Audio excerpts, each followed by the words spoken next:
name's Ariana Manikis. I'm currently a 5th semester student here at Ross. I'll be your tour guide this evening, so please keep your hands, feet, and fecal samples in a 2-foot radius. I'm looking at you, Dr. Ghosh.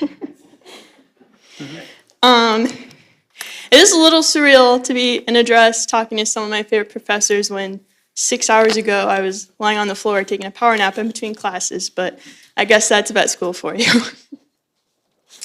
So it's just a couple of super quick background stuff about me. I grew up in Western New York State, about an hour from Cornell University.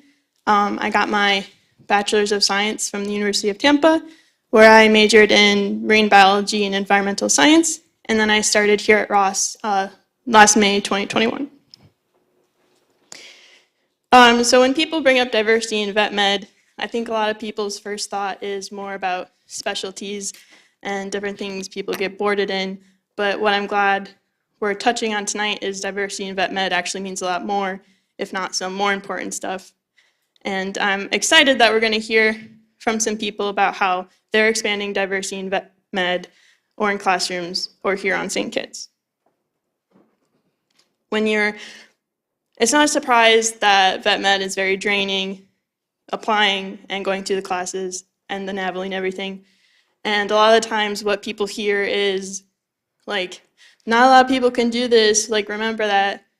And that is important, you know, for your self-esteem, but I also think it's important for us to remember that there probably is a lot more people who could be here and have what it takes, but they may not have had the same opportunities as the rest of us, or may have other extenuating circumstances that we need to kind of keep in the back of our head.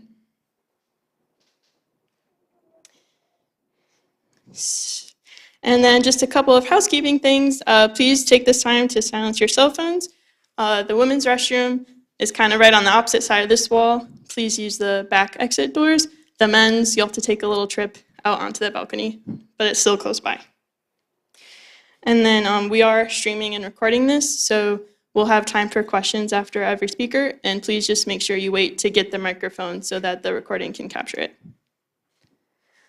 Without further ado, I'd like to bring up Dr. Samson Mukaratira, our Dean for Research and Graduate Studies.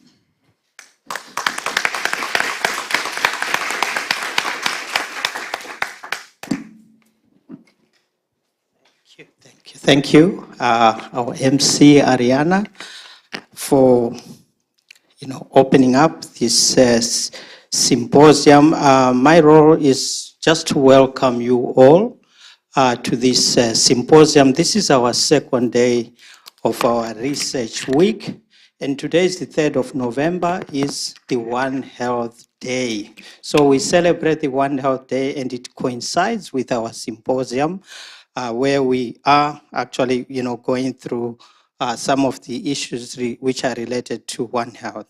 So as I welcome you, it's good afternoon. I think it's still afternoon, not evening, everyone. And thank you for coming. And those online, thank you for joining us in this symposium. My name is Samson Mukaratira. I'm the Associate Dean for Research and Graduate Studies. For those who are here, I think for the second day, you know that it's a continuation of our research week from yesterday. And those who managed to attend yesterday's activities, you are reminded of what we experienced. And to those who are new, I welcome you to our 2022 Ross Annual One Health Evening Symposium with the theme Diversity, Equity, and Inclusion within One Health. The symposium is a component of Ross Research Week activities, and yesterday we had the privilege to witness the ongoing research at Ross through the 3-minute presentations skillfully done by our postgraduate students, as well as Dr. Kemba Marshall's exciting and stimulating professional journey as a veterinarian. She's one of our guest speakers as well today. Some of our research is being showcased in poster format outside this building, and I hope all of you have had the opportunity to go through these posters and see how much we are doing in research as Ross, and including with our collaboration. As we are all aware, diversity, equity, and inclusivity is one of the most critical topics in veterinary and healthcare current landscapes. Mostly it has been magnified by the recent COVID-19 pandemic. Ross has made and continues to make significant strides and efforts towards building an inclusive workplace culture for all. We are not doing this in an orthodox manner. Instead, we are doing this in an innovative way so that no one is left behind. And that is, we are following a One Health approach in our DEI endeavors, in our efforts to advance diversity, equity, and inclusion. Today, we will hear contributions and statements from our invited guests, speakers from overseas, that is from USA, locally, that is from here, St. Kitts and Nevis, and from Ross itself.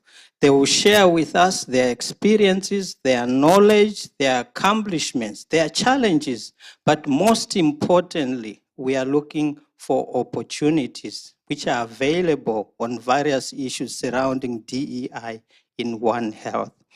On behalf of Ross, I welcome you all once again to the 2022 Ross Annual One Health Evening Symposium with the theme Diversity, Equity, and Inclusion within One Health. And I'm sure we are certainly all anxious to hear from our distinguished speakers, to whom I now turn over the floor to our MC, Ariana, to continue with the proceedings. Thank you very much.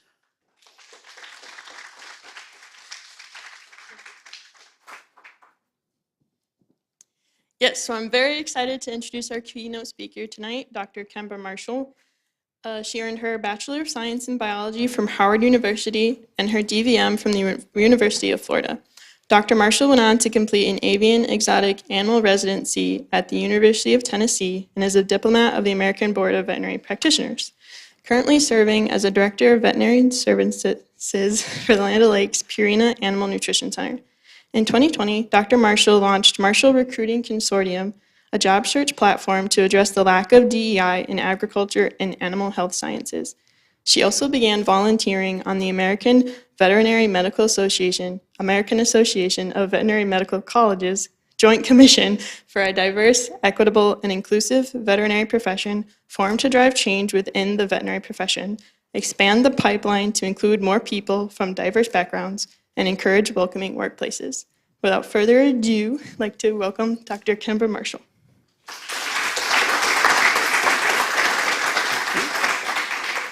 Good evening, everyone. Good evening. It is my pleasure to be with you all here today. Just going to do a few things to make sure we get going. So again, I appreciate the invitation to be here. I've had a great time seeing so many of you, and it's really been quite impactful for me to be here. And thank you also for that introduction. So what I was asked to speak about tonight are hard DEI topics, so hard diversity, equity, and inclusion topics. And the topic that I chose is unconscious bias. So what I'm hoping to do is have a conversation, and I am going to be using some Mentimeter polling, which will allow us to have a conversation together. So before we get started, what I wanted to do is make sure that I'm welcoming you all to a diverse, inclusive, accepting, welcoming space for everyone.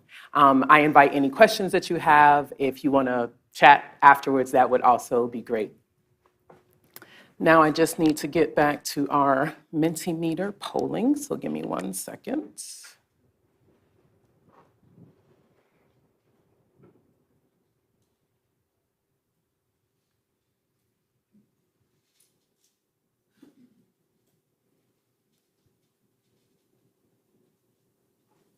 So if those of you who are willing would like to join me, you can use your device and go to www.menti.com.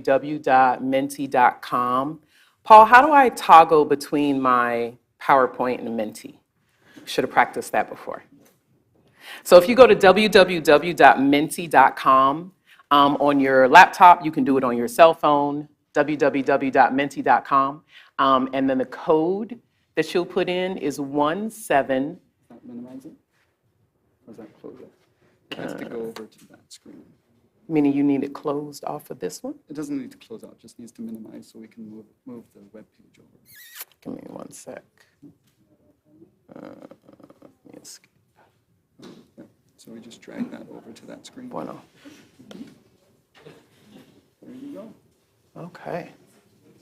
Excellent. So www.menti.com, and the code that you're going to use is 17826029. Perfect. Yeah. So how are we feeling? It's been a great day for me, a little bit of a long day because literally up until 10 minutes ago, I was probably still typing into my presentation. So if you all want to share with me, this is a word cloud so we can all see what we're saying. I love it already. Curious, great, not too bad, tired. Certainly feel you with the cat nap in the hallway trying to get it going. This is veterinary medicine. We do what we got to do. So excited, tired, all of these things are great. So thank you all very, very much for sharing that. And the nice thing about Mentimeter, I use these, the word clouds give me a lot of good suggestions as I continue on with my talks that I do later. So if you guys want to continue to put this information in, then I can always look at it. So I cannot move without saying the fabulously fine. I love that one. Nervous, curious, these are all great answers. Sweet, you're feeling difficult, you're feeling alive, you're feeling stressful. I understand all of those things. Okay, so what is your role in vet med? What is your role? So I tried to be inclusive when I thought about this. So it can be staff, visitors, technicians, other faculty members. And again, we're on www.menti.com. I see that we're all adding in our roles. So nicely represented by our students, by our faculty. That's wonderful. Hello to all of you who identify as other. Cannot ever talk about veterinary medicine without talking about technicians. So thank you for being here. And also for our staff. And where do you call home? So this one is just a pin drop. So if you drop that pin, we can all see where we are. I knew to ensure that I gave you a world map and not simply a map of the United States, which is where I call home. Bless you.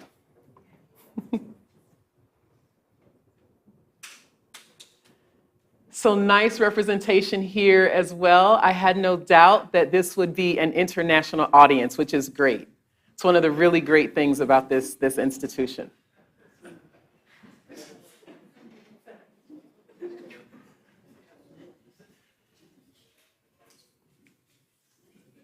Oh, let me go back. Okay, wonderful. Now let me just do one more.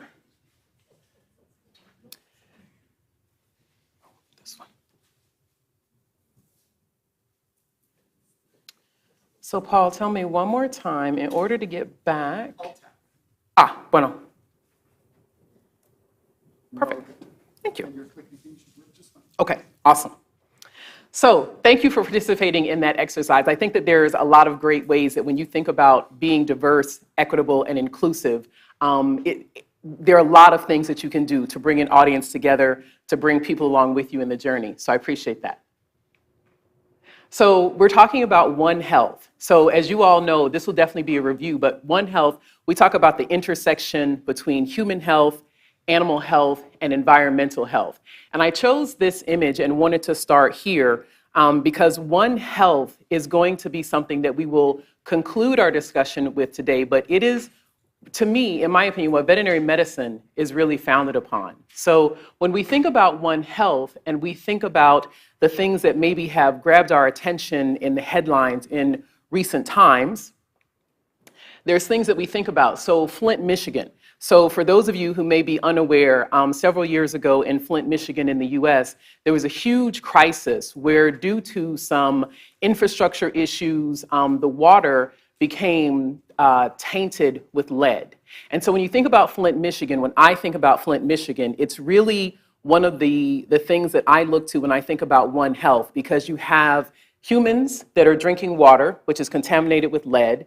You have an environment that is also contaminated with lead, and you had pets that were also impacted at the same time.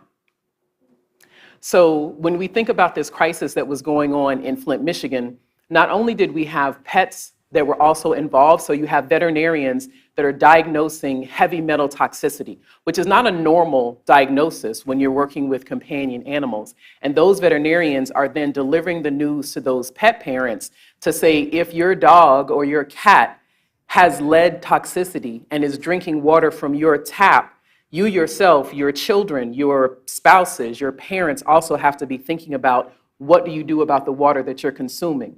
I particularly chose this image because I also think about One Health. And when you look at a sign like this, don't chance it, filter your water today, and then you have to purchase a refrigerator, a filter for your refrigerator. So One Health medicine, in my mind, also impacts individuals when you think about socioeconomic status, and literally what individuals can afford to do in their home, what can they afford to do in terms of preventive medicine, what can they afford to do in terms of preventive medicine for themselves, for their health, and also for the health of their animals. Also, we are all still living in a global pandemic. And so when you think about the COVID-19 pandemic, this is the model for One Health medicine, especially when you think about the mental health impacts associated with COVID-19. I think across the world, we don't do a good job talking about mental health the way that we should talk about mental health. So for example, if I had a broken arm and I was trying to open a door, every person in this room would run to the door and say, I got that door for you, don't worry about it, because you can see I would have a broken arm. But when we think about things about like mental health, because mental health is not always something that we can see, we tend to treat that differently. We talk about mental health in a different way. And right now, we are facing a tsunami of mental health challenges because of all of the things that went into and are still happening with the COVID-19 global pandemic. Veterinarians also, when we think about One Health, are facing some incredible challenges that are very unique to our industry.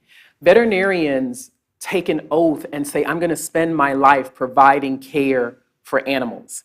Veterinarians also work with drugs and compounds that we use for humane euthanasia. So when veterinarians are facing things like compassion fatigue, burnout, when veterinarians are having to turn clients away because we don't have the staff to take care of them, when veterinarians are having to say that they're talking with their pet parents and pet parents are unable to afford care, there is an epidemic of veterinary suicide that is also impacting our industry. And all of these things are associated with One Health.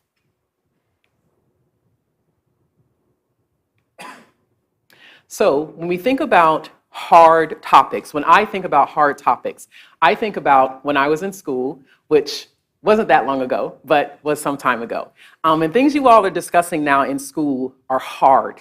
When you're trying to remember those optic nerves, when you're trying to remember those cellular structures, when you're trying to spell things like ophthalmology, all of those things are difficult to do.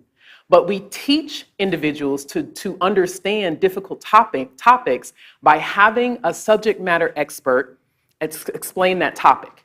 That topic is oftentimes explained in a group setting. And this is the typical way that we talk about hard topics. For example, organic chemistry, which was very hard for me.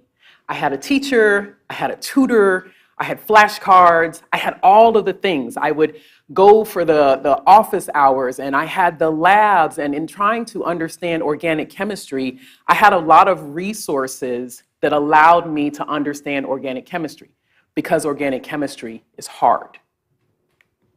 We have group projects, we have small projects, we get together, we practice before the exam, we talk to our classmates, we ask them what they know, our teachers ask us what I know, what we know, and these are all ways that we address difficult topics. When we talk about diversity, equity, and inclusion, we don't do that. So I wanted to put this image up for you just to give you a high-level overview of when I say diversity, equity, inclusion, here are the types of things that I mean. So when we think about, and all of this is color-coded, so when you have diversity, which is this blue, matches this one. So when you think about diversity, this wheel starts with welcoming and representation of different dimensions of diversity. So like we do a lot of times, we're going to start in the center of this diagram, and then we're going to work our way out. So when we think about belonging, belonging means that we have folks that are feeling accepted, they're feeling like they're members of a group, they're valued, and that they have connection. When you think about inclusion, if we move down just a bit, inclusion, so this is a work environment, but it also applies to school. It also applies to a team. It applies to anywhere that you have a group of individuals gathered to do anything. So this work environment is where we're going to bring together everyone's thoughts, ideas, and perspectives. And everyone's thoughts, ideas, and perspectives matter. When we talk about equity, we talk about ensuring that individuals have access to the same opportunities and that they're treated fairly. I think it's very important to make a distinguishing line between equity when individuals have what they need to have the same opportunities and equality. When you think about equality, oftentimes equality is you're treating everyone exactly the same. So for me, the image that I think about when I think about equality is, for example, if our goal is to walk out this door, and we say what we've done is we've cleared the area of obstacles, we have a sign that says exit, everyone walk out the door. We're going to treat you all the same. Well, those of you who are seated up high and have to come down the stairs, if you had mobility challenges, if you used a walker, if you used a wheelchair as a means of transportation, simply saying to you, walk out that door, I've cleared the carpet, is not going to be what you need. So when you think about treating everyone exactly the same, it's important to understand that even when treating everyone exactly the same, that can fail to meet the needs of individuals. Then as we go out, we won't cover all of these, but these are also things that I think it takes time to just sit with and understand. When you think about the outside ring, right? This is a continual journey. There's never a time when you say, I understand everything about diversity, equity, inclusion. I've done everything right. I've checked the box. I'm going to turn the page and do something else. It's ever evolving. It's something that if you're really intentional with this practice, you're thinking about it anytime you're interacting with other human beings. So the challenge, in my opinion, that makes diversity, equity, and inclusion hard is we say, don't talk about it. Don't bring it up here. Don't say that. You're going to say something offensive. Don't say it at all. Just look away. We're not going to talk about it. And oftentimes it is this silence that makes the topic hard. It is this silence that brings questions, uncertainty, and just leaves us all unsure of what it is that we should do. Because we've started with the hard topics where we had the group sessions and we had teachers and we worked through the information. And when we get to this topic, what we say is, say nothing at all. Now, what this leads to oftentimes is this leads to you being left alone with your thoughts. You're like, well, I've been told I cannot talk about this. I have thoughts, I have questions, I have opinions. I guess I'm just going to talk to myself about it. I'm going to keep it in, I'm going to hold it to myself, and that's what I'm going to do. The challenge is when you're sitting there with your thoughts in your head and your thoughts in your head, very often those thoughts, those opinions become cement for you. You're self-affirming. This is what I think. Yep, that makes sense. That's the correct answer. This is what I think. Yes, that makes sense. That is the correct answer. And then you get to the point that you get so dug in to your one perspective that it's quite difficult then to understand the perspectives of others. So when we talk about unconscious bias is actually designed to help us.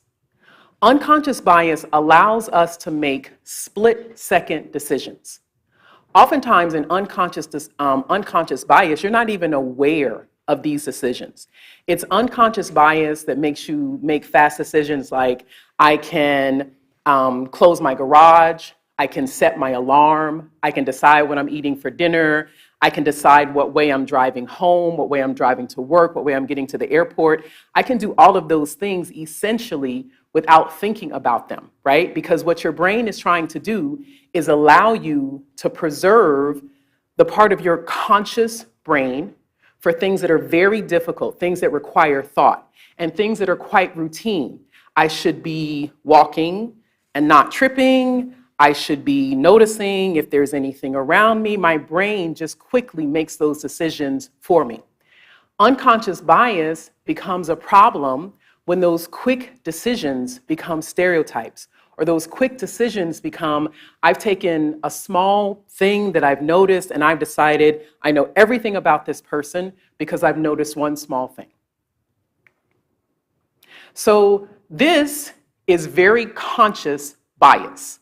So the World Cup is going to be coming up soon. It's going to be held in Qatar. Qatar has already released a statement to say, we welcome everyone. If you're a member of the LGBT plus community, you're welcome to come. Don't display any affection. Don't wear anything that's inappropriate. You're welcome to come, but leave all of your core values, feelings at the door. This is conscious bias, which is very, very different from unconscious bias. So just to give you a little bit more information about unconscious bias, 95% of the things that we do are done unconsciously. They are fast, they're automatic. Our brains are trying to help us. They require little to no effort. How many times are we like, did I turn off the stove? Did I turn off the iron? Did I turn off the coffee pot, right? All of these things are almost instantaneous for us. 5% of the time, we're actually consciously thinking. 5% of the time, we have to slow down. We're going to deliberate. 5% of the time, we're going to be reflective. 5% of the time, we're going to be expending effort, and we're going to be analytical. So when we think about unconscious bias very often is happening without us even being aware of it, right? So we're seeing individuals, and all of these word clouds are things that we could see when we see someone. Someone's tall, someone's short, someone's older, someone's younger, someone is male, someone is female, someone is underweight, someone is overweight, someone is strong, someone is someone who is of a Black or African American race, white or Caucasian. All of these things, which are just firing off in our brains instantly, are unconscious bias. So there's a few types of unconscious bias, and I have a couple of diagrams on this, and this is not something that you need to memorize, but I do think it's important to talk about the different types of unconscious bias and how they show up.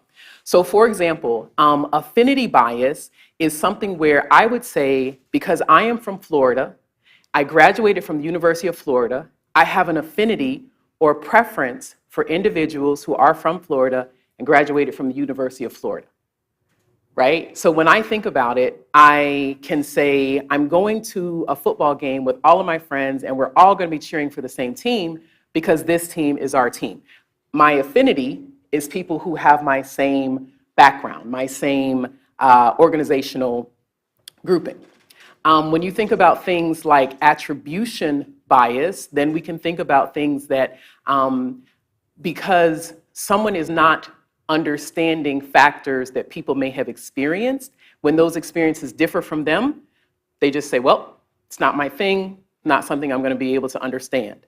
There's lots of these as you guys think about how you, in your own way, in your own journey, want to learn more about unconscious bias.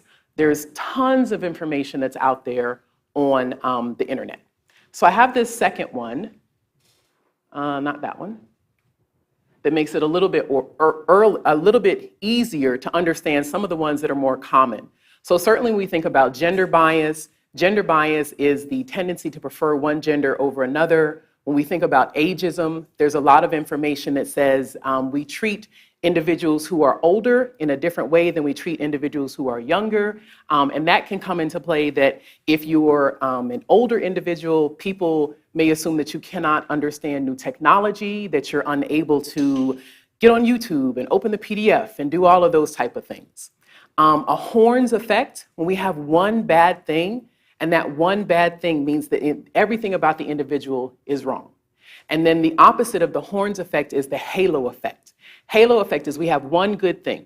This person went to Princeton. This person went to Yale. This person was valedictorian. And that one thing means that everything else has to be perfect because that one thing about that one individual is perfect. So this is just to give you a very real example. So these were two very successful venture capitalists. One person's name was Heidi. One person's name is Howard. This is an experiment that's done at a university, and they're being considered for the same exact opportunity. They both have spent time at Apple. They've been executives. They're serial entrepreneurs. In this experiment, what they were doing is they were saying that their success had been, when asked about their success, both pointed to a broad and deep personal and professional network which they leverage to support themselves and support others. Everything about these two individuals is the same. One person's name is Heidi, the other person's name is Howard. And individuals during this experiment were asked, what do you think about these two? Who would you hire? Who do you like the best? So identical case study, different names, very different results. So Howard was seen as competent, great guy, you want to hang out with Howard. Heidi's competent, but not the kind of person that you want to hire or work for. Not humble, power hungry, self-supporting. So this in and of itself is gender bias. When we as a society think differently about success, when that success is tied to a man or that success is tied to a woman. So for inspiration, I had to go to Madonna. Madonna says it beautifully, powerful women are a threat in any society, which is why I am such a target. Okay, so we're going to go back to our Mentimeter polling for those of you who want to play along with me. And the question is, what feelings or assumptions do you have about this person? And let me do this.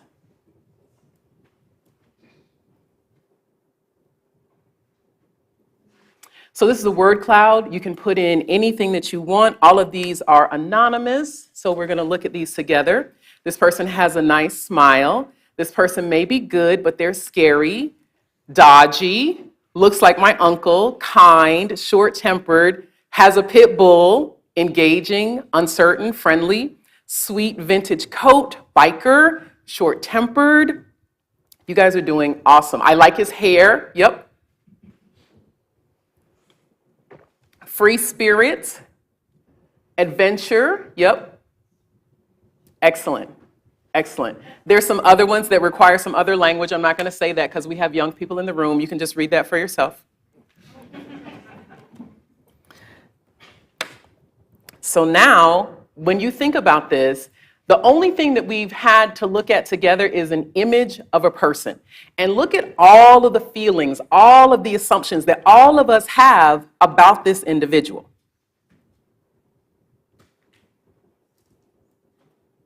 This individual is a doctor. This individual is a father. This individual is a mentor for the LGBTQ community, and he is supporting them as an alum of the school that he attended. And that is exactly how unconscious bias works. Same thing. We're going to ask what feelings or assumptions do you have about this person?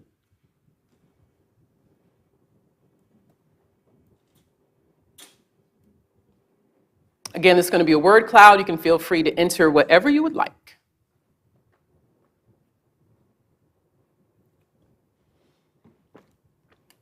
Warm, pretty, religious. She looks like she cares. African queen, smart, beautiful.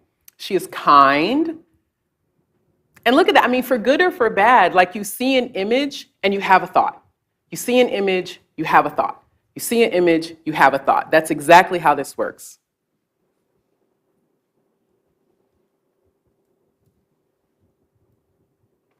So this is a business executive. She's a local council representative, and she's leading education reforms in her community. So what's interesting often about unconscious bias is that when unconscious bias is something that has a negative connotation, often what people say is, I meant that as a compliment. You're like, okay, I doubt that, but you said that, okay. The other thing that we commonly hear is, I was just joking, lighten up, can't take a joke. Another thing that happens very often when someone says something and that thing has a tinge, reeks of unconscious bias, often the person that is said to doesn't exactly know what to do. And when the person doesn't exactly know what to do, you get this kind of awkward body language. The person's like, hands up, like, I'm not here to hurt you, questioning look, I don't know what you meant by that. And unconscious bias really is something that the person that the comment is directed towards often struggles with how to respond to. So we're going to watch this video.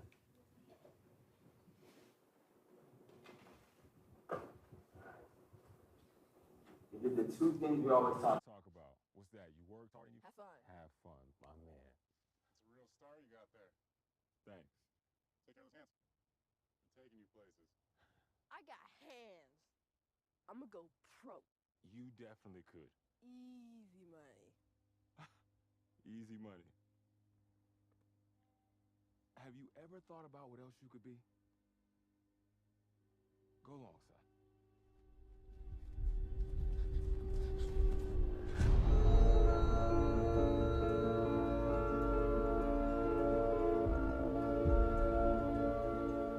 You could be a brain surgeon. Your hands could operate as skillfully as Dr. Myron Rowe. Or a sports agent, handling big contracts, like Rich Paul. What about an artist? You can be as creative as Ryan Blue the Great. The art you make could inspire the world. Son, you can even be an astronaut, flying in space with Leland D. Melvin. Sure, with those hands, you could play for a team, but you could buy a team. Ownership is where it rings first. I can do all that, Dad? You can be anything you want with these hands.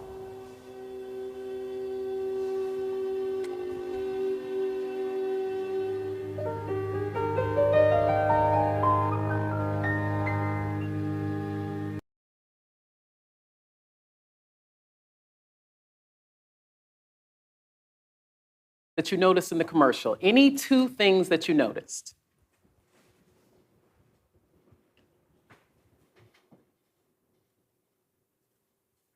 Mentorship. Somebody is fast on the draw. Good job. There is no wrong answer. Anything that you noticed.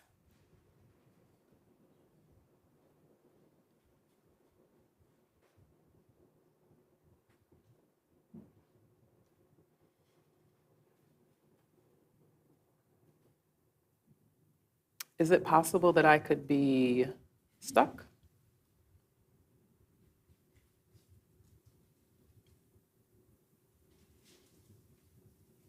Rude white guy. Okay, this is getting good. Father-son bond. Inspiration. Hope. Trust.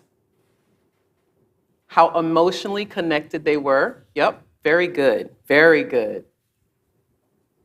And now, what are the father and son doing in the commercial? This is easy. This is the softball question. I'm gonna knock this out of the park.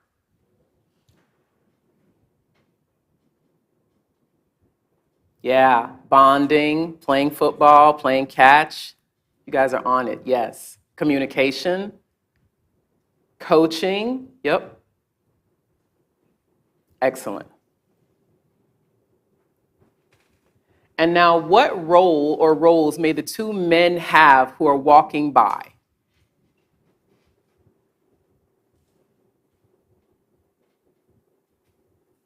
Maybe coaches,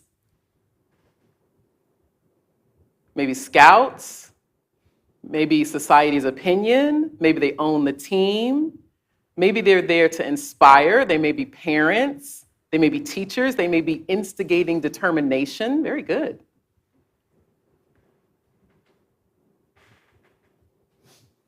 And how do we think the two men walking by feel about the comment that they made?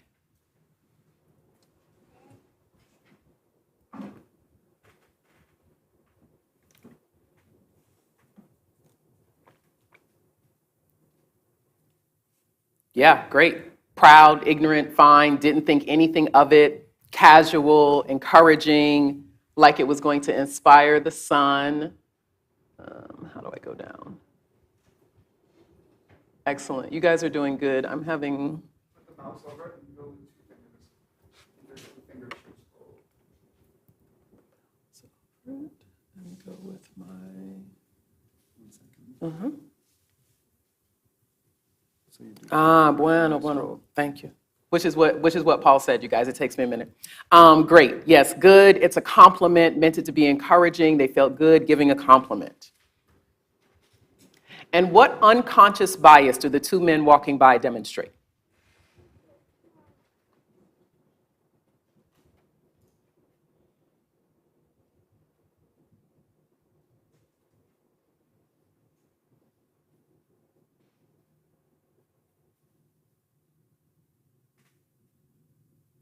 Yeah, you guys are doing great, because all of these answers are all things that we're thinking, right? So they don't demonstrate any unconscious bias.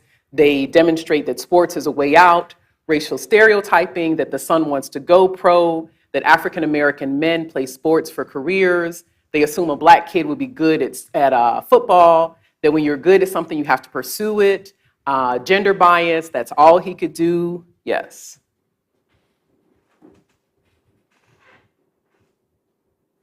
Yep, limiting his actual potential. Yeah, very good, very good. So in the interest of time, what we're going to do is we're going to stop there. So thank you all very, very much for that. And I just want to end with this. No, not that. Yeah, so everyone has unconscious bias. Everyone has unconscious bias. Everyone has unconscious bias. So what things can we do? We can pause. Number one, we can pay attention. We can acknowledge our assumptions. We can understand our own perspective, and then we can seek a different perspective.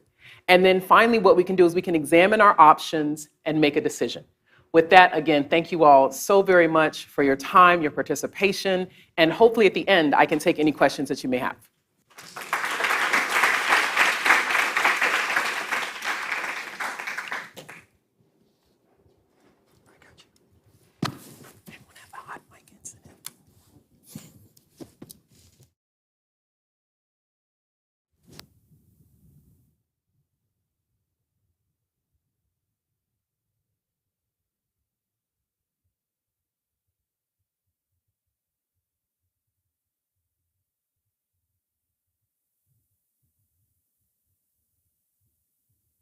Thing that I said that we were going to start and then end with is the veterinary oath. And so this is going to be an oath that many of us probably don't remember since we actually graduated from vet school. But when you look at the veterinary oath, if you only stop at the first sentence, so being admitted to the profession of veterinary medicine, I solemnly swear to use my scientific knowledge and skills for the benefit of society.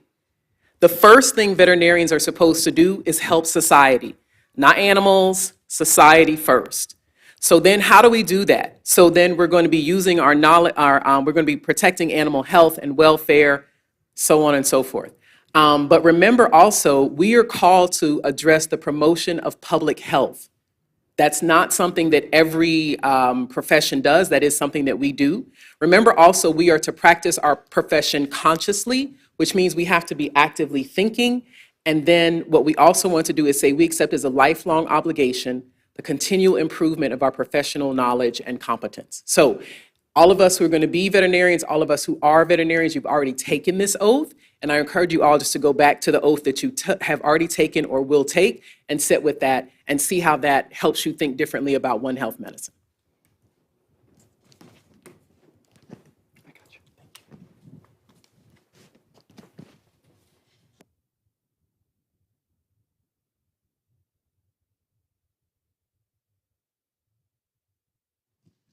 Okay, thank you, Dr. Marshall. That was great.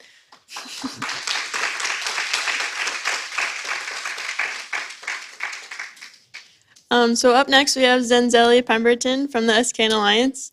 I myself am the founding president of Pride SVMC here at Ross. We started back in March. And so I've had the privilege to communicate with Zenzeli a bit, and she gave a presentation on behalf of our club last semester that was really great. So I'm really excited for this one coming up, and I know you all are going to enjoy it.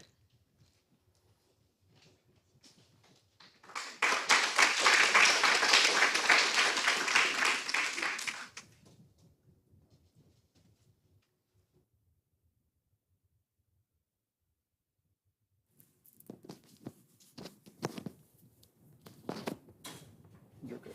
Thank you. You can use this to go forward. This to go forward? Press it and it'll go to the next slide.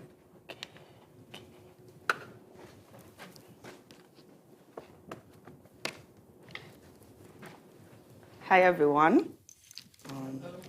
I am a bit nervous. I was the one who put nervous on the screen earlier.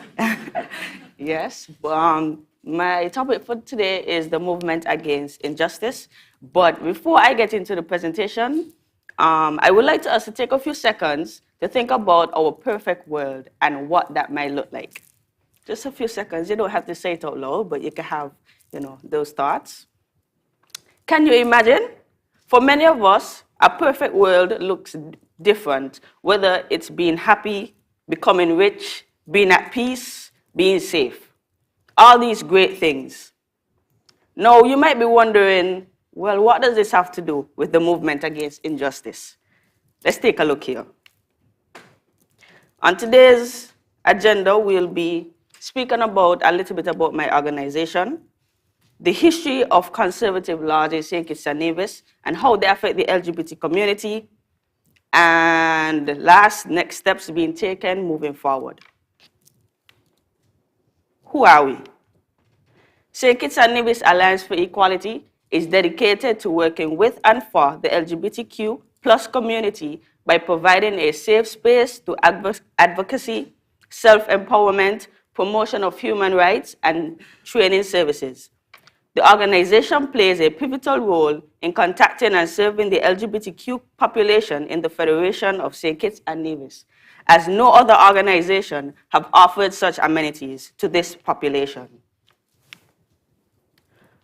Our goals are to seek to increase the awareness of the LGBTQ plus community within the Federation, provide a forum for the LGBTQ plus community to advocate for their human rights and to help to educate our members on relevant issues to sex and sexuality and the rights that they have as a citizen of St. Kitts and Nevis.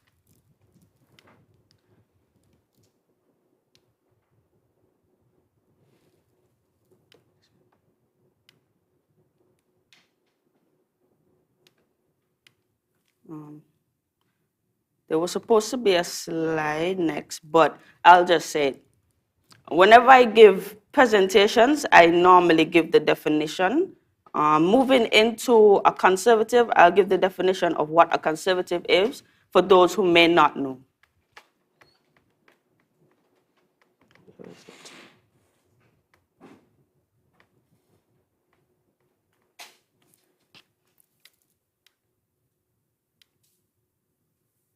What is a conservative?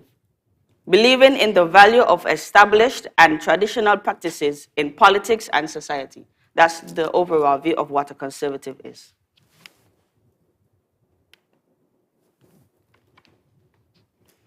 These laws were inherited from the British during the colonial period in which the English criminal law was imposed upon St. Kitts and Nevis. It retained provision upon independence and continues to criminalize same-sex consensual activities today. Some might think, so what? It isn't like these laws are being imposed upon citizens in society. Well, I am here to tell you that that is not true.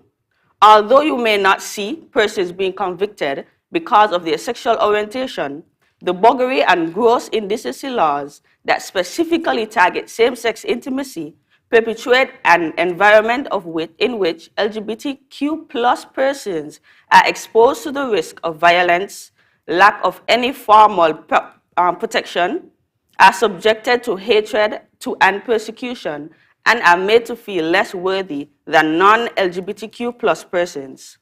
These laws also tear at the heart of the family that our society, including our government, have sworn to protect. This was a quote by Kenita Placid, ACAID Executive Director. We at SKN Alliance for Equality, along with our umbrella organization, ACAID, realize that the repeal of the burglary laws will free many Kittitians and Nevisians from violence and fear. A successful constitutional challenge will end one of the harshest sanctions against LGBTQ plus people in St. Kitts and Nevis, and one of the key drivers to marginalization. Today, we can proudly say that we have won that repeal of the burglary law and is one step closer to the movement against injustice. So what's next? After we won the case, there must be things put in place to help community members and to also give persons in society and some better knowledge about what it means. Although this is a big win for everyone in our community, there are still some things left to be done to ensure that our members are educated and being safe. This is why we are dedicated to advancing public awareness to facilitate a full understanding of the positive impact of this judgment on society as a whole, because, believe it or not, we all were affected. Continued dialogue with the state, civil society, faith-based, and other social actors and other equality champions. And we will also support the LGBTQ community in managing the new realities following this judgment. We will also sustain the positive visibility of LGBTQ plus issues in policy and public spaces, including online. Yeah, that's it for my presentation. Very short, but yeah, that's the work that we are doing, and I thank you for having me. Are there any questions?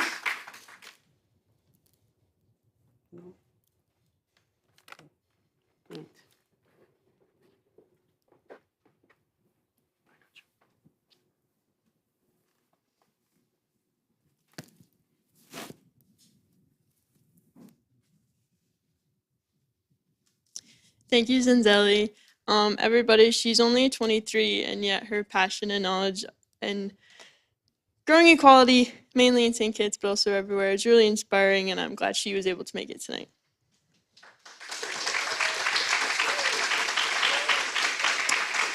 And another shout out to her and the other Alliance members for turning over the anti-buggery law.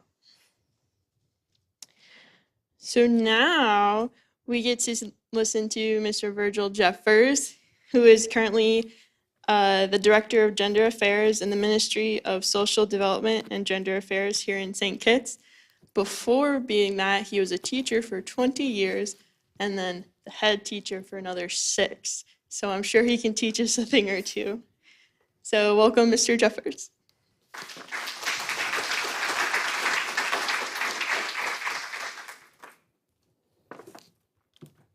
Good evening, everyone. Good evening, everyone. Okay, I know you would have been sitting for a little bit. I'm not going to ask you to stand. However, I'm just going to ask you to do a little exercise. I'm hoping that most of you are aware of the game Simon Says. Everybody is aware. For those of you who are willing to participate, the rules are, if Simon said do, you do. If I say do and Simon did not say to do, you're out. Simple. The catch to the game is, I want you to look at me, but you do what I say. Okay? Let's go. Raise your hand. Wow. I turn around just in time to see some. That's okay. I'm going to give you a second chance. Let's go. Simon said to raise your hand. Take it down. Okay. Simon says to make a fist. Take it down. Simon says to put it on your cheek. Okay, stop. For those of you who have it like me, this is actually your chin. This is not your cheek. Okay? So, my good friend here, you actually have it on your chin, not on your cheek. Okay? Simon says, take it down. Okay, now my task this evening is to speak on the road to independence. I must say I'm happy for the opportunity to speak, so I want to say thanks to Ruth and the entire planning committee here at Ross. I think Ross deserves a round of applause for such an initiative for the 2 days that they would have had both yesterday and today. And to you students who are visiting, I want to say welcome, do enjoy your stay here, but most importantly, please remember to be successful upon completing your stay here. Okay? Now, this evening, like I said, the road to independence. It should be short. 2 things are going to happen after I finish the presentation. Is one, either you're going to be educated, or 2, you're going to be confused. Now, the problem is either or depends on you. My job is just to speak. Your job is to confuse or educate. Now, St. Kitts, most of you would have been here for at least 3 months. Anybody would have been here for shorter than 3 months? Shorter than? Okay. St. Kitts is a very beautiful place, not because I'm from St. Kitts. I don't want to be biased. Okay? But yes, it is a beautiful place. It is very small when you compare to the other Caribbean countries, as well as to Latin America. Now, it's only 68 square miles. 68 square miles, the population, and that's estimated. Right now, they're actually doing a census, so the numbers are still yet to be confirmed, but give or take between 52 to 55. Normally, the population size and the landmass is about 68 square miles. Nevis, on the other hand, our sister island, it's about 36 square miles, and Nevis is so much smaller that the population is give or take about 12. The saying in Nevis is that everybody knows everybody. And you can only imagine with 12,000 people, somebody know either your mommy, your daddy, where you come from, the village you're from, related somewhere, somehow. And the capital for Nevis is Charlestown, and the capital for St. Kitts is Bastia. Now, early settlement, before St. Kitts became what it is now, it actually was discovered. History has it that it was discovered by Columbus, but if you know the song, Columbus Lie, I kind of agree with it, because when he came here, they were actually Caribs and Arawaks, okay? So you can't discover something when someone was there before. Correct? Point taken? Okay. Now, Christopher was the one who named it St. Christopher. However, Sir Thomas Warner, he was the one who shortened it to St. Kitts. Now, the official name is St. Christopher. So on government documentations, anything official, you will see St. Christopher, not St. Kitts. Okay? Nevis, now I know most times on a very clear day, especially here on campus, if you look in the south, you would see the nice mountain over on that end, you would see Nevis, and because it's usually covered by a cloud, it actually was named Nevis because of the cloud that covered the Nevis Peak in Nevis over on that side. Now,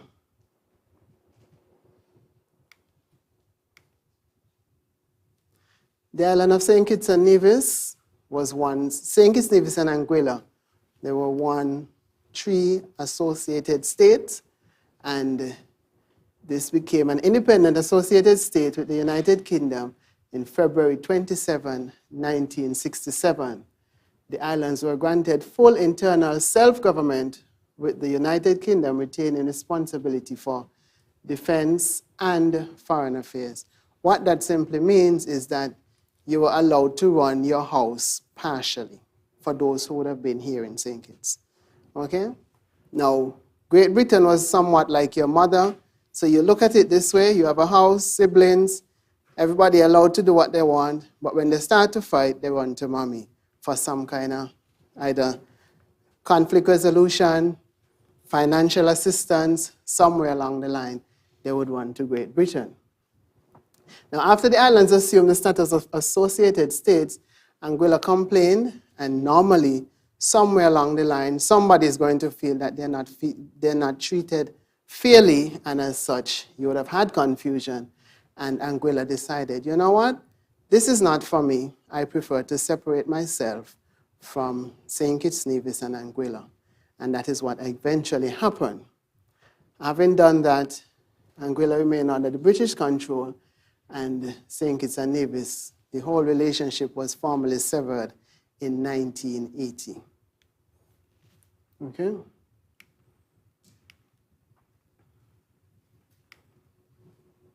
Some simple facts. In 1958, the West Indies Federation was formed, St. Kitts, Nevis, and Anguilla, associated state of Great Britain. In 1978, Robert Llewellyn Bradshaw and Paul Southwell attempted to gain independence from Great Britain. However, Robert Bradshaw died in 1978 and Paul Southwell died in 1979. And they would have started the process in gaining independence. However, they would have died before the process was completed. Now, having Robert died, Bradshaw died, Limor was the one who took over as the next premier, and he became premier unconstitutionally, and that word is very important because really and truly he should have had a by-election, and Limor worked out, you know what, we ain't got a by-election, my party was in power, I am taking reign, I'm the next premier.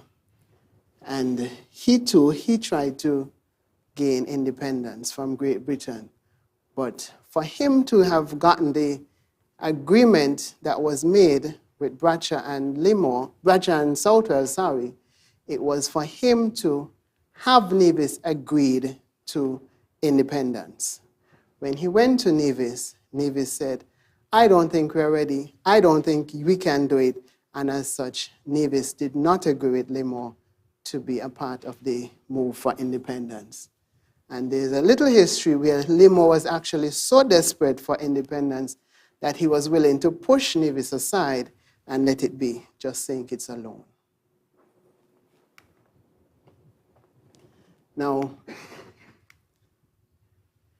in 1979, there was the Independence Constitution, and in 1980, Dr. Kennedy Simmons, our first Prime Minister, he was the Premier at the time, having had the election, he became Premier, and the process started again in terms of reapplying for independence. In 1982, there was a white paper that was drafted, and Dr. Simmons and the PAM party, what they started to do was to have public consultations. So they would have had town hall meetings, they went from here, there, everywhere, to get persons' opinions to see, should we become an independent state? Unanimously, everybody agreed for it, and so the process continued. Sidney Morris was the chairperson of the Independence Committee at that time, and the process continued, and again in 1982, Simmons visited Great Britain. The formal declaration for independence was granted for the 19th of September, 1983.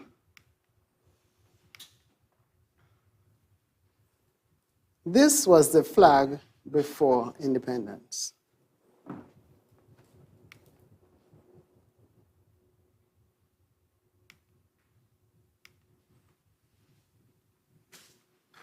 Oh, I forgot to tell you, I have a quiz. Okay? Now, brief history of independence. St. Kitts and Nevis attained independence status on Sunday, the 19th of September, 1983. This year, 2022, the Federation would have celebrated 39 years of independence, and the first Prime Minister was Dr. Kennedy Alphonse Simmons. If you look closely, you would notice these are pictures from the very first independence ceremony that took place at Warner Park. And interestingly enough, because the park would have been renovated, developed, you will not see this layout anymore. So if you go to the park now, you won't see the wide stairs like that.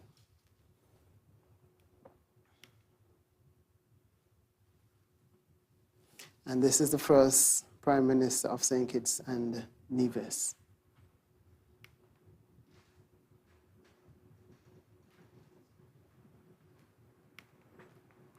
Now, before I go on, can anybody tell me any other Prime Minister that we had here in St. Kitts? Besides the present one, because that one would be the very easiest.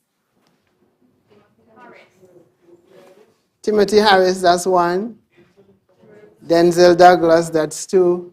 Okay, so now, having had the elections and Dr. Simmons was the Prime Minister, the first Prime Minister, after premiership ended, you had, this is him in his quote-unquote younger days, and he was Prime Minister from 1980, February 1980 to July 1995.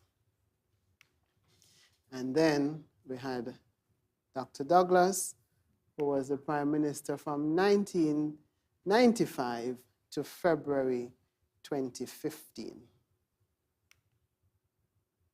And moving right along, we had Dr. Timothy Harris.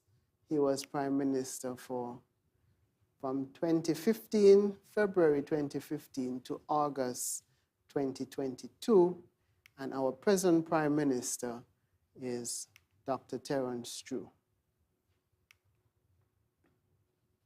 Now, before all this independence and everything, these are our national heroes.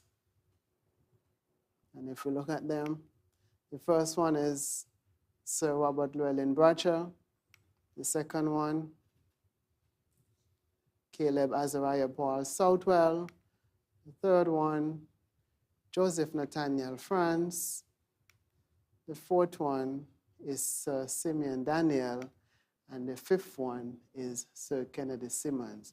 And Dr. Simmons is our only living national hero. Now, my question to you, do you notice anything? What is prominent about our national heroes? All men. The question is, when will be the next one, and will it be a female? That is something we'll just have to wait and see. Okay?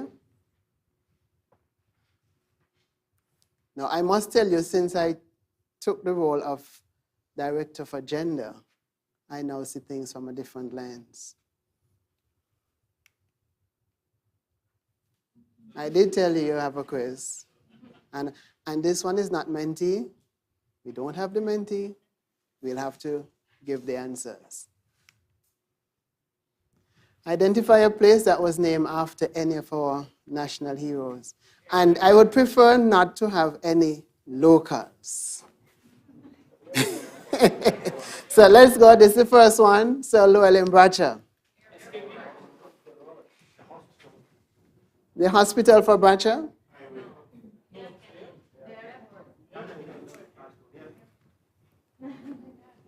The airport. Okay?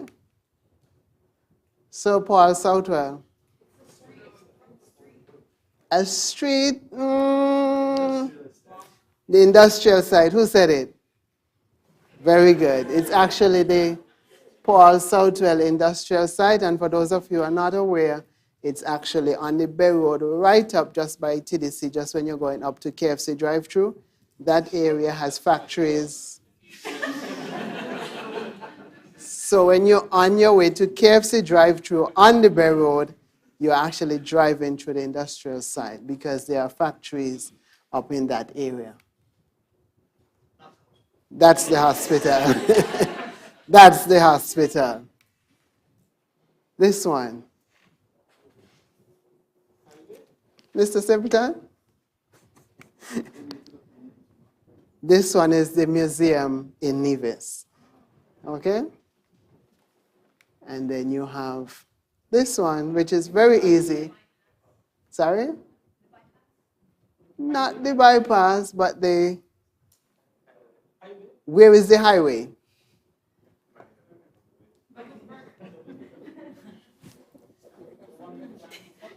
The one that climbs up to the sky, where? Ah, very good. The one, the Kennedy Simmons Highway over on the southeast peninsula. So for those of you who would have gone to the very tip of the island, the eastern end of the island, you actually have to take the Kennedy Simmons Highway, which is the third roundabout in Frigate Bay, and then you're climbing the incline going right up to go over. Yes, those who go Reggae Beach, you actually have to start on Kennedy Simmons Highway, okay? And I must tell you, before the highway, that road was actually no road. It was actually the mountain. And Dr. Kennedy Simmons, with his vision, he was the one who actually cut the mountain so that the road can be formed going straight over to Nevis. Well, almost to Nevis, okay? I am thinking someday we'll have a bridge from the eastern end that you can just drive over to Nevis and make life so much easier. Now quickly, I'm just going to run through our national symbols. It's the coat of arms. And at the bottom of it, for those of you who have very good eyesight, we have our country's motto, which is country above self. And here you have the description of the coat of arms. And again, the coat of arms, that too is used on all official government documents. The next one we have is the national flag. Can anybody tell me what does the colors in the flag represent? Let's start with, well, before that, the flag was designed by Idris Lewis when we became independent. And the additional title, that's a French name, she's married. I won't try to mispronounce the name. So for those of you who can, that's the last name, or that's the married name for Miss Lewis. Here you have a picture of her in her younger days when she would have been the one nominated as the designer for the national flag. No, she's not.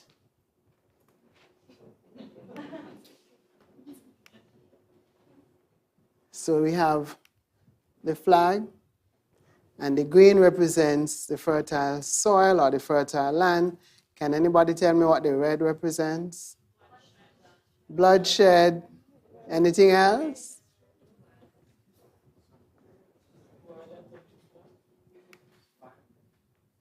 The yellow is the sunshine, the black people have African heritage, and the white, hope and liberty, our two stars, hope and liberty. Okay?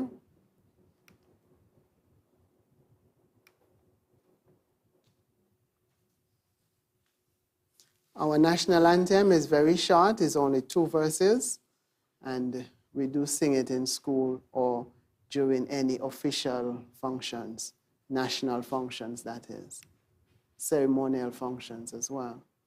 Now, our national anthem was composed by the late Kenwick Georges. I think he died maybe about a year, 2 years the most ago, and this is what he looked like. He was a musician. When he died, he was the composer of our national anthem. Then we have our famous, what we call locally, the booby, but the correct name is the brown pelican, and as they get older, they turn brown on the head. And for those of you who travels on the Bay Road, more by the market area, normally when the fishermen come in with their fish, you would see the booby or the brown pelican flying around. They fly They're very broad in wingspan, and they go fishing. They wait for whatever is thrown from the fishermen, and they do take it up. Then we have our lovely national flower. For those of you who live on the Frigate Bay side, normally when you're driving on the Frigate Bay Road, you would see the trees. Now, what I realized, we not only have the red, but there is also the yellow and the orange. But if I was to make a statement, I would tell you the red is the national flower. I don't know how the orange and the yellow came to being, but the red is the national flower. And it's called the poinciana. Okay?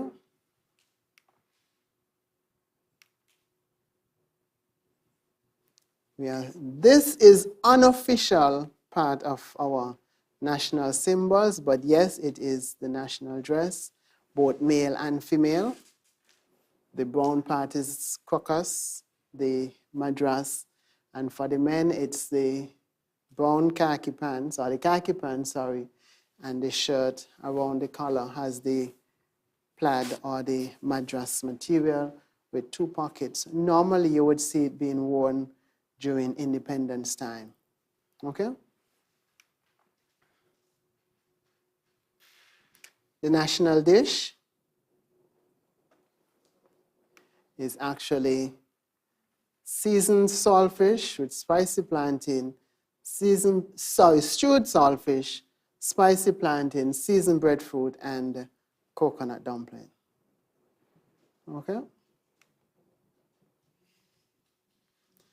And I can't leave without making a plug for my department for the domestic violence. Anybody who witnessed anything, anybody is aware of anything, or if anybody unfortunately have to experience any form of domestic violence, these are important numbers that you really should have should anything happen, be it you or your friend, someone you know.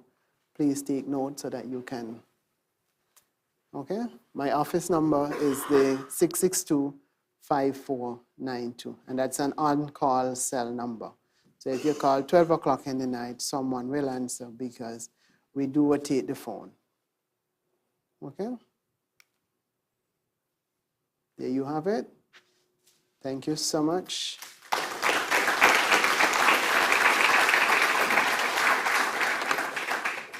I guess I asked, have I confused you or have I educated you? Any questions?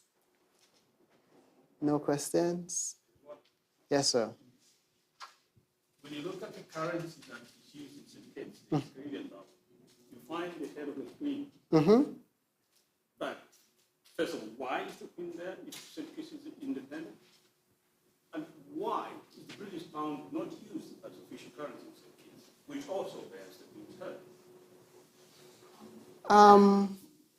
Good question. I think after we became independent, I don't think we ever used the pound, to be honest. So why we don't use the pound, I don't think we ever used it. And the Queen's head is on not only, the Eastern dollar is used among the different Caribbean countries, the Eastern Caribbean countries.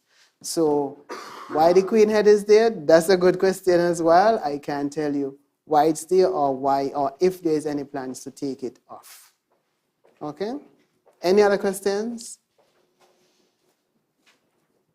No questions? Okay. I want to say thank you. Thank you so much.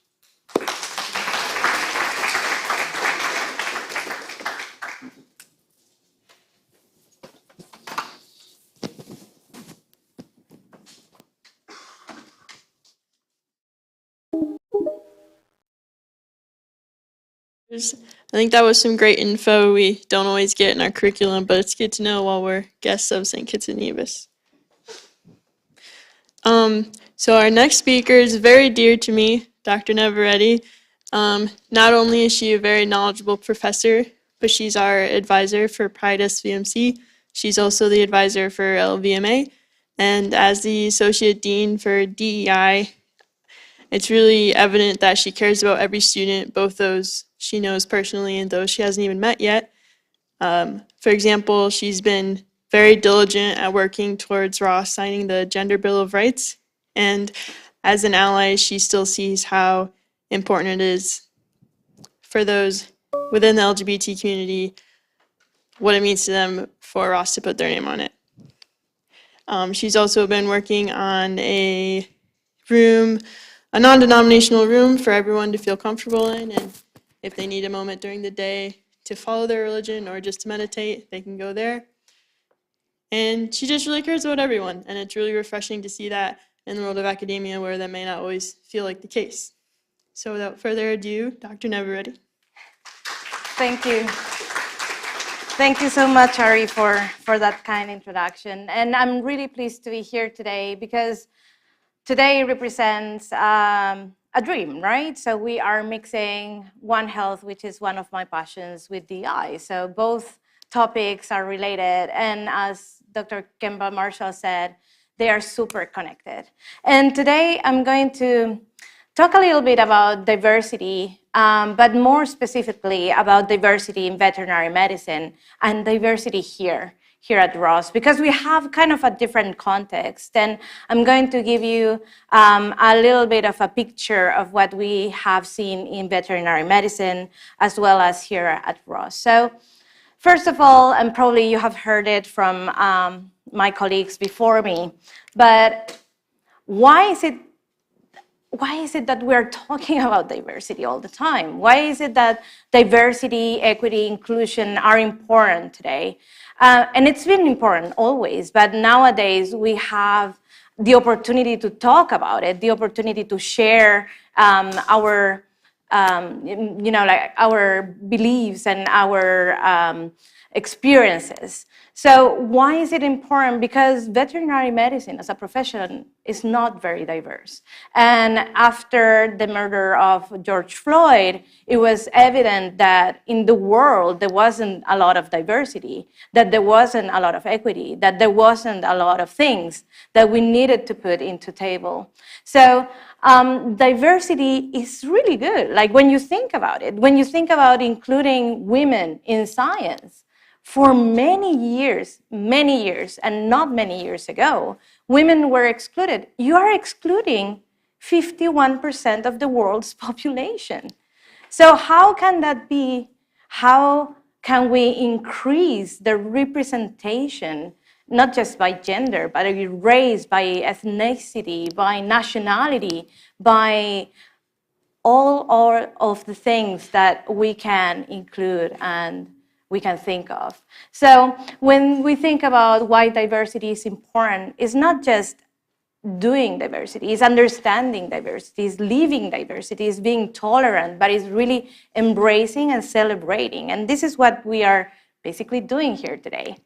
So when we talk about diversity, we talk about different levels of differences, right? It could be race, it could be gender, it could be nationality, any of the things and many more that might be fitting in one of these clouds. So how is veterinary medicine changing in order to adapt to these new times, right? So, well, there are lots of things that are happening, and what I'm going to show you in the next few slides is the report of the American Association of Veterinary Colleges in the last report. And as you can see, this is representing, on your left side, you will see the gender representation and how we are observing a shift between women being more represented nowadays than men. So we are seeing that feminization of veterinary medicine, and it might be, well, it's for a full lecture on what is happening and why are we observing that. But we are observing that change. Also, we are observing the change regarding ethnicities or race. And it's, as I said before, it's been brought to our attention that veterinary medicine is mainly a very non-diverse profession. So it is a white profession mainly. So you can see here how it's becoming a little bit different in the last 5 to 10 years. And what we are observing is an increase on the admissions of underrepresented minority students. We have white as the main race, and then we have different ethnicities, Latinos being the second most relevant, then Asian, then multi-ethnic or racial, and then African American, and then the ones that do not report. You can see here how the American Indian or Native American or Alaskan are not represented at all. This is from our last year data, and this last year and last year and this year, so we can compare. Unfortunately, I realized that the colors do not match between those both graphs. So if we follow, for example, Latinx and Hispanics, which is in the left side, the orange color, but on your right side, it's going to be the red color. There are some changes. There is some increasing numbers of students being enrolled. So what are we changing? What is veterinary medicine in general doing in order to approach, in order to start these conversations at the college and at the vet schools level? So many in terms of gender, for example, and these is a list of different examples that we get to observe today. So many colleges, depending of course on the states and the type of college, they have already included the change or a social change, a name or a third gender. There is a broad use of pronouns, for example. There is adaptation of spaces for everyone in terms of, all gender bathrooms, in order for disabilities and mobility.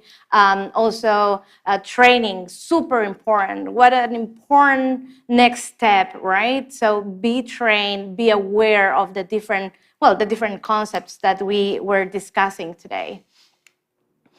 Other things is, for example, that we, as vet schools, we have realized of this lack of diversity. And then many schools are aiming to include new or different approaches to increase the underrepresented students. And how they are doing that is that they are creating these pipelines or this collaboration with historical Black institutions or historical Spanish institutions. And then they are bringing a lot of new students that are that do present these different backgrounds.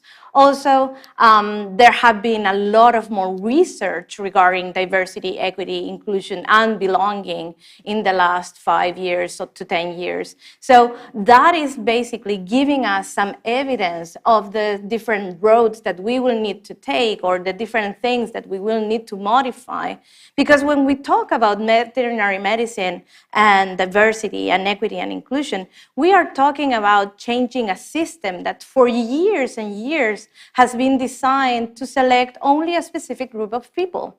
So obviously, when that is happening, it is deeply enrooted in their system, and we need to start changing it.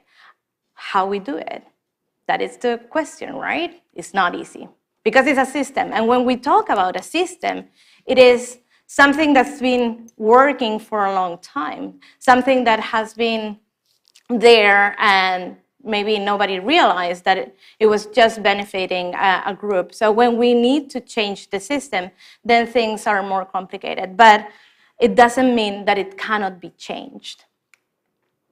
When we talk about another example in veterinary medicine and disability, what vet schools have been doing is that they have been adapting the infrastructure, but also they are changing the system. Because it doesn't matter, it does matter, but it is not only about adapting, the rooms or creating, lifts to the students that have a reduced mobility to reach the rooms.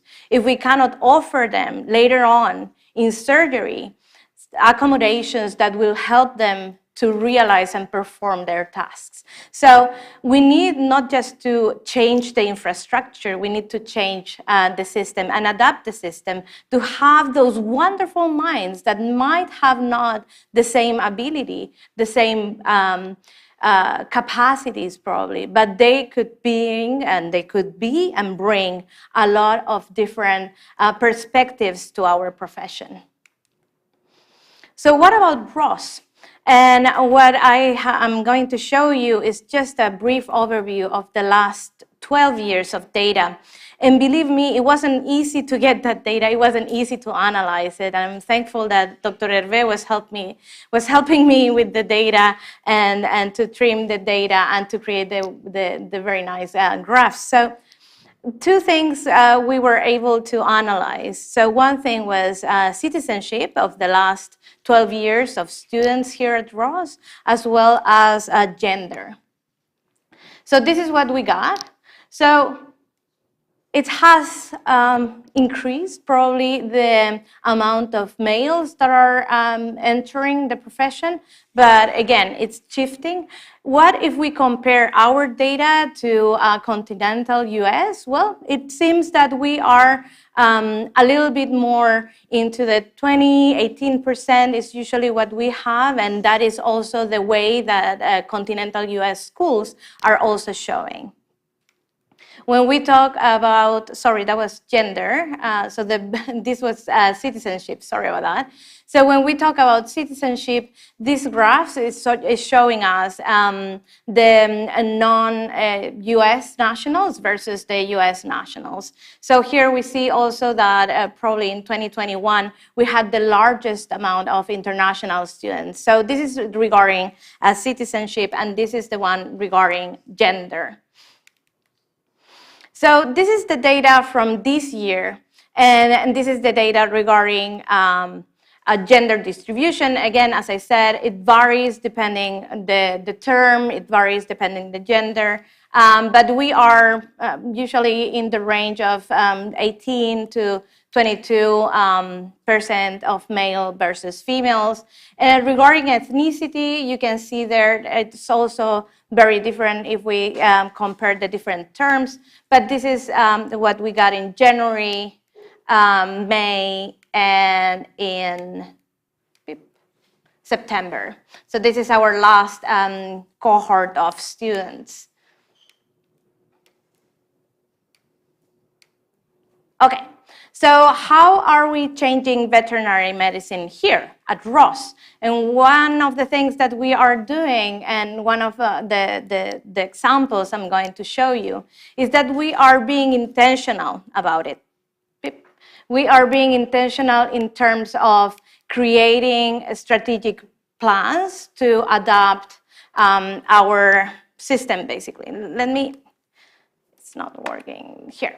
So by being intentional means that before there were some initiatives, there were a diversity committee that was working closely with the students. But nowadays, the idea would be to create a full systematic process, right? And that is why we are designing nowadays a full a strategic plan for DI on campus. And it's not just for the students, it is also for the staff, it's also for meaning colleagues and professors.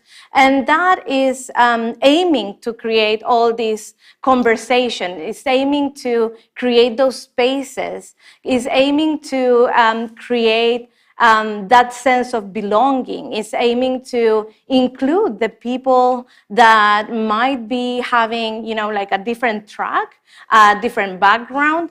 It means also to include people with non-able bodies and so on. So we are creating or trying to create these spaces, and we are also looking at the different processes of bringing people, of admitting people, of recruiting the people that are going to become our colleagues or the ones that are going to become our students. In terms of admissions, there is a whole plan to start looking at the admission process in a more holistic way. And this is not just us at Ross, but also we are trying to align with the changes that are happening at different levels. Some examples, it's some of the things that we have now at Ross in place are, for example, the all-gender restrooms. We have 2 on campus. I'm glad that last Monday we got the good news that we are going to be able to create a diversity little library that is going to be accessible with material and with information and books about different types of diversity. And it's going to be available for everyone on campus, students and colleagues, and they can exchange books, they can get the books, they can take them home and then bring them back. So this is a project that is going to be provided in the short term, as well as the meditational room that it's going to be offering a space for praying or for just spending some time on one's own. So those are examples of things that are changing and that we are trying to adapt. And then, for example, the good thing to have you guys here today, the SK and Alliance, or to have Mr. Jeffers, is this intention of creating a link with the community and with the different institutions and with the different initiatives out there. That is also part of what we are aiming and we are trying to do. And for example, our next year colleague training day is also aiming to train and to get more information about diversity, equity, and inclusion. So all those things, all these topics are being incorporated in an intentional way. So that is very good, and that is one of the things that keeps me moving and planning the next steps. One part of what we are doing here at Ross, obviously, is aiming to the students. And the students are doing a great job. And I'm very proud of what we are doing with them, what they are doing for their own, how they are advocating for themselves. And we have 9 affinity clubs, meaning under the SAVMA umbrella. These are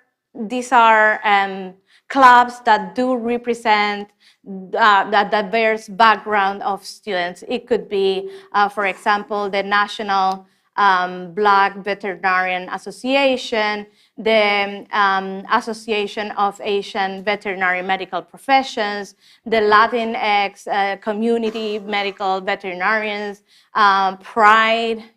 Here we have her president, the president there, One Health, the Hard of Hearing, as well as the deaf students in veterinary medicine, the Jewish veterinary students, the Christian veterinary fellowship. So all of them do belong to the diversity committee. So we want to hear all of their voices, and they are free to come and present their concerns and present their projects. And we are working as a team, and not just the students, also the colleagues, meaning faculty and staff.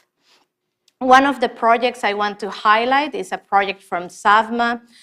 They started it a couple of, it was last semester, and it was aiming to identify the different nationalities of the Ross community. So we saw, and they were doing a survey. We had 244 responses, and colleagues, staff, professors and students answered. More than 60 countries were basically represented, and I'm very glad that we are creating a space for celebrating and embracing this diversity. So what they did is that they are going to buy little flags, and the little flags are going to be on the student union. So those are the type of initiatives that there might be really tiny and really little, but they are super symbolic. So when I am thinking of, diversity in veterinary medicine, I am thinking of the next steps. How about you? So me, I'm thinking of being intentional. I'm thinking of being aware. I'm thinking of bringing my perspective. I'm born in Chile. I identify myself as a woman, a cisgender woman. I'm a Latina. I'm a lot of things, and I'm bringing my whole self to my work and to what I represent. I want to continue learning. But from all of these things, what I am putting and what I'm thinking is basically hope. I have a lot of hope that the veterinary profession is going to become more diverse and that we are going to be able to create that space. Thank you very much.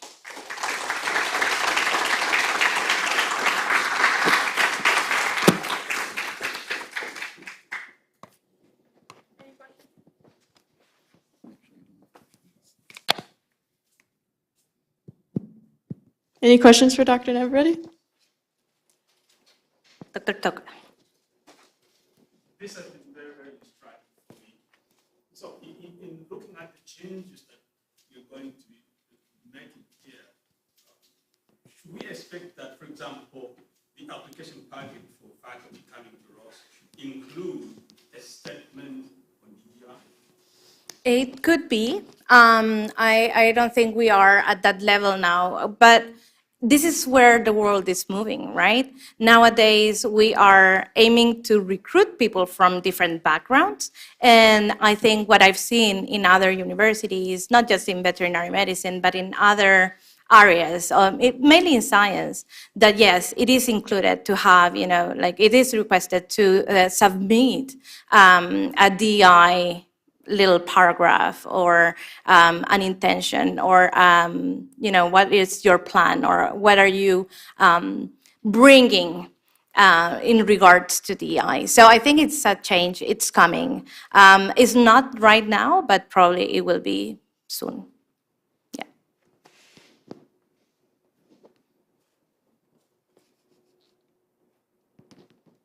All right, thank you very much.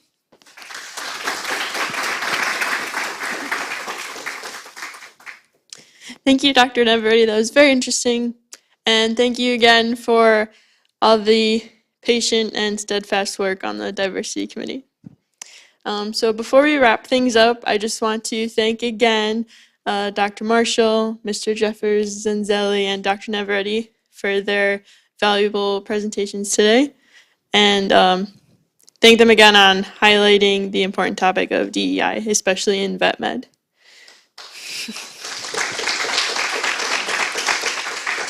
And thanks to everyone for coming out tonight, especially those who had to have traveled far. Yeah, thank you. So now to close us out, the big man on campus, our dean, Dr. Sean Callahan.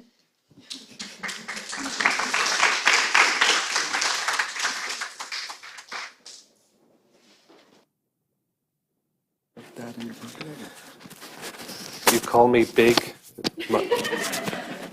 My wife is going to give out. My wife is going to give out to me now. Again, thank you very much, Ariana, for your drive in this and for keeping it all together.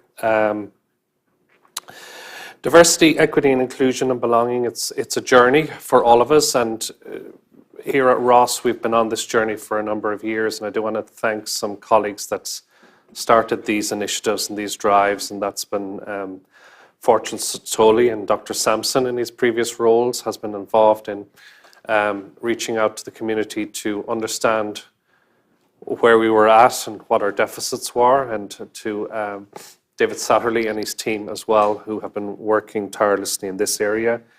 And we've come up with a plan, and obviously Maria Jose is driving forward with this plan, so thank her for that. And some of the stuff that came up from this plan was, around meditation rooms, around the curriculum, and that's something as well that's undergoing a significant reboot and a change. And I would say we've been working holistically on a drive to alter our recruitment processes for actually about 4 years now. And that has taken us to these numbers of students that identify as underrepresented minorities. And the admissions team have been doing a great job there. And I think one of the simple things, and I hate to say simple, but it's been an important thing, is to remain intentional about what you're trying to do. And they've been very steadfast and have worked with me and worked themselves as a strong committee to be intentional around recognizing that people have different pathways by which they travel in the world and get into various things. And we don't all have the same pathway. And I think that's been an important recognition by the admissions committee as they work in the area of DEI. As I said, we're on a journey in this, and part of the journey is learning. And we got some really nice insights today on why certain things are the way they are, and perhaps what we can do about them. We've heard, obviously, from my friend Kemba about, and she is living and breathing diversity, equity, inclusion at a very high level within our profession. And we really want to thank her for that, because some of the reasons we're doing things in the profession is because she went and sat down with certain people in the profession and said, you're not doing it right, and got herself on committees and got herself into areas where it's important. So if I can call you the mama of advocacy, we'll talk here about the 23-year-old advocate that's doing significant work in this particular area as well, under different and often difficult circumstances. And I do hope that with moving laws, it gives you energy to keep going with the areas of advocacy that you're doing, and as much as possible as we and our students can support you, I think that's really quite important. The work of Mr. Jeffers, and I presume they call him Mr. Jeffers because he was a teacher, isn't that it? So you just answer to Mr. Jeffers. It's been important for us to understand history, and I actually did a number of years ago read the history book, and I was afraid we were going to go through all of the history in fine detail, and I got a little bit concerned about how we're going to snapshot this into 30 minutes. But I think you made it quite relevant for us, and I want to wait and see those heroes that represent other people that are part of the society here, and that's something we will applaud as that keeps going along. So thank you very much for that. And of course, to our own Maria Jose, who has been an advocate for our students and an advocate for moving forward on the activities that have come out of our DEI surveys and initiatives that have been going on over the past couple of years. And I want to thank her for that.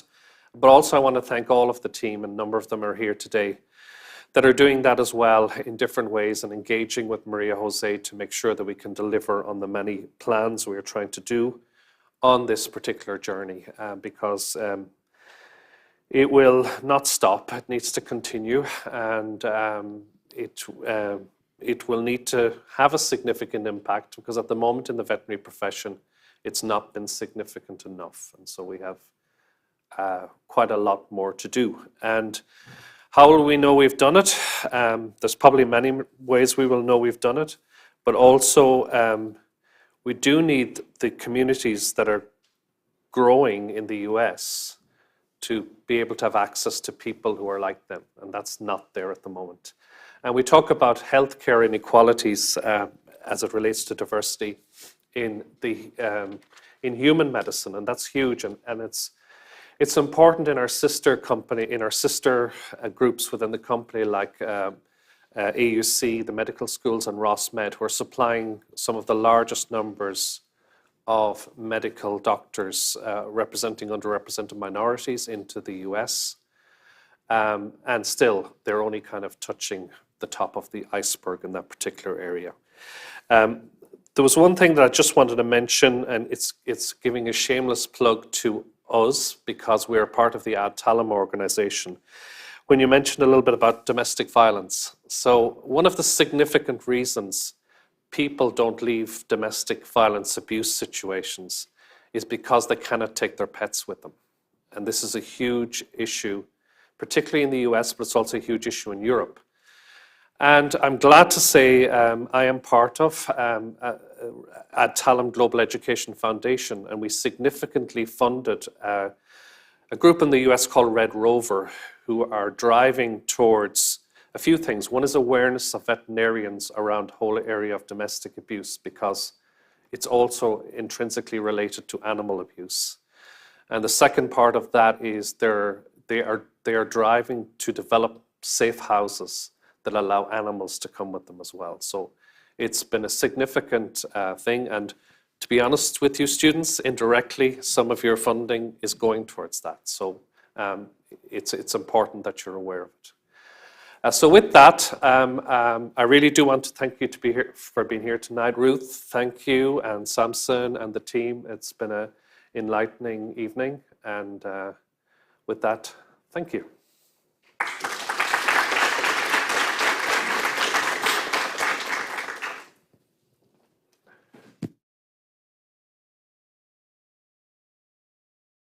Yeah. We always bring it back to the students. This is always about our fabulous students and everything that they have done. So I hope you had a chance to have a look at the infographics and the posters outside. So the winning infographic, as scored by our judges, is George Owino with his brucellosis. And I know he's not here because he's on the MSc 1 health program. So congratulations to him. Our winning poster, Michelle Marinich, for her parvo. Is Michelle here? No? Okay, no worries. But congratulations, Michelle. Second prize goes to Caitlin Gilbert. Caitlin, that's it.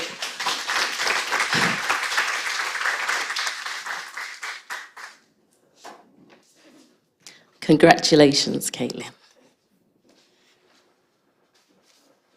And if Jiashi's here, but I don't know if he is. He is. He is. Congratulations, Jiashi.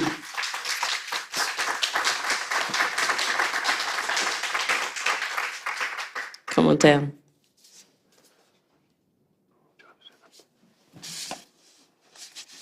Is that it? Do you want to take a picture?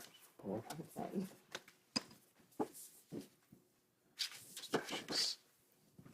do these first. Are you doing them together? Yeah. Okay.